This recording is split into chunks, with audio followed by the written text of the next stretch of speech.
না করে পরীক্ষা না দিয়ে পিএসসির ফুড আপনাদের দেখাবো এসআই পদের চাকরি কিভাবে উত্তীর্ণ হচ্ছে এই পরীক্ষায় বিগবালে এই মুহূর্তে ফর্ম ফিল আপ না করে পরীক্ষা না দিয়েই চাকরি পরীক্ষায় উত্তীর্ণ কোথায় ঘটনা ঘটেছে পিএসসির ফুড এসআই পদে চাকরির পরীক্ষায় উত্তীর্ণ ওয়েবসাইটে যুবকের নাম তুলে চাকরির বিনিময়ে টাকা আদায়ের হুমকির জেরে পুলিশে অভিযোগ দায়ের পরীক্ষায় উত্তীর্ণ ওই যুবক তার কি বক্তব্য শুনুন।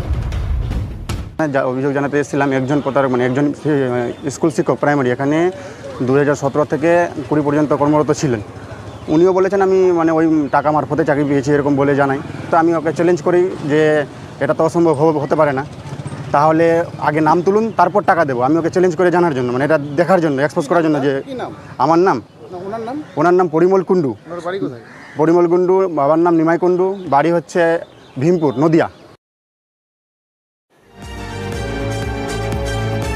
দুর্নীতি তো বটেই, এক্ষেত্রে অভিযোগ নদিয়ার এক যুবক টাকা চেয়ে হুমকি দিচ্ছে।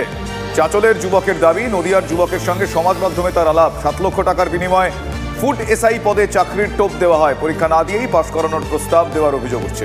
ওয়েবসাইটে পরীক্ষায় উত্তীর্ণদের তালিকায় নাম দেখে বিস্মিত ওই যুবক। পুলিশে বিস্তারিত অভিযোগ জানিয়ে তদন্তের দাবি চাঁচলের যুবকের। অভিযোগ পেয়ে তদন্তে নেমেছে চাঁচল থানার পুলিশ। ওয়েবসাইট আদৌ পিএসসির কিনা সেটা নিয়েও তদন্ত শুরু হয়ে গিয়েছে।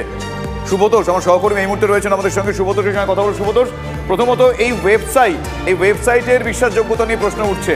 আর কিভাবে টোপ দেওয়া হতো, কারা কারা এর শিকার, কিভাবে গোটা প্রসেসটা হতো?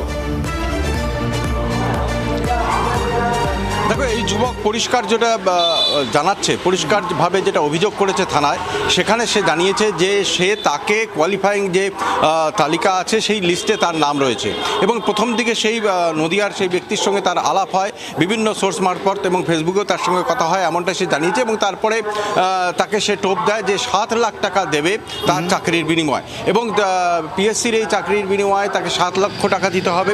কিন্তু প্রথমে সে দিতে নারাজ হয় এবং তাকে বারবার বলা হয় যে অন্ততপক্ষে কিছু টাকা তাকে যাতে দেওয়া হয়, সেটাও সে না দিতে হয়। তখন আগে সে জানায় যে আগে কোয়ালিফাইং যে লিস্টটা রয়েছে সেই লিস্টে তার নাম তুলে দিতে হবে, তারপরে সে টাকা দেবে। এরপরে কিছুদিন বাদে দেখা যায় যে সেই তালিকাতে 2018 যে পরীক্ষা এবং সেই পরীক্ষার যে লিস্ট বেরোয়, পিএসসির সেই লিস্টে তার নাম রয়েছে এবং শুধু তাই না, সেই লিস্টে নাম দেখে রীতিমতো তাজ্জব হয়ে যায় সেই ব্যক্তি তার কথা অনুসারে। এবং তখন তারপর থেকে তার কাছে চাপ আসতে থাকে যে পুরো 7 লক্ষ টাকা দিতে হবে। এরপরে বিভিন্নভাবে তাকে হুমকি দেওয়া হয়, এমনটাই সে অভিযোগ করছে। এবং তারপরে সে এই বিষয়ে আবার আতঙ্কিত হয়ে পড়ে, যেহেতু এই পুরো পিএসসির এই বিষয় নিয়ে রীতিমতো তদন্ত চলছে, সে কারণে সে আতঙ্কিত হয়।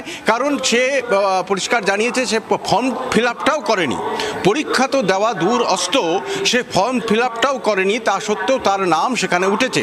এই নিয়ে এটা প্রাথমিকভাবে সন্দেহ করা হয় যে এই পুরো ব্যাপারটা এটা কিন্তু ফেক, এই ওয়েবসাইটটা ফেক, এমনটা সে করে এবং তা নিয়ে তার সঙ্গে বচসা হয় সেই নদিয়ার সেই ব্যক্তির সঙ্গে। এরপরে সে রীতিমতো দাবি করে যে না, এটা ফেক নয় এবং নিজেও সে কোয়ারি করে এবং কোয়ারি ওয়েবসাইট দেখে তারপরে নিজের নাম দেখে।